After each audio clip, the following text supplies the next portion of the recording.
অনেকদিন আগে আদর্শপাড়া গ্রামের এক কৃষক মাঠে কঠোর পরিশ্রম করে কোনো মতে দিন পার করছিল। তার কাছে বেশি কিছু ছিল না, থাকার মতো একটি করে ঘর আর কিছু জিনিসপত্র, আর ছিল একটি মুরগি। কৃষক দিন রাত কাজ করত আর সবসময় মনে মনে ভাবত, ইস, আমি যদি বড়লোক হতাম তাহলে কত ভালো হতো। শুধু সুখ আর সুখ থাকতো, আমাকে কোনো কাজ করতে হতো না, আমি শুধু বসে থাকতাম আর খেতাম।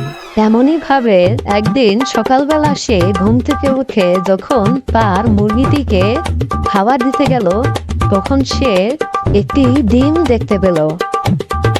আরে ডিম, কিন্তু এটা এত চকচক করছে কেন?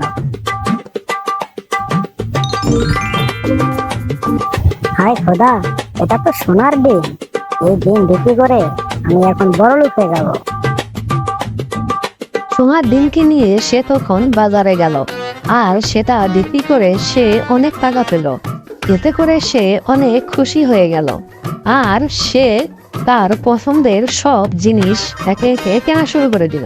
এভাবেই তার দিন খুব সুখেই কেটে যাচ্ছিল, কিন্তু তার মনে আরো বেশি বড়লোক হওয়ার ইচ্ছা জেগে উঠল।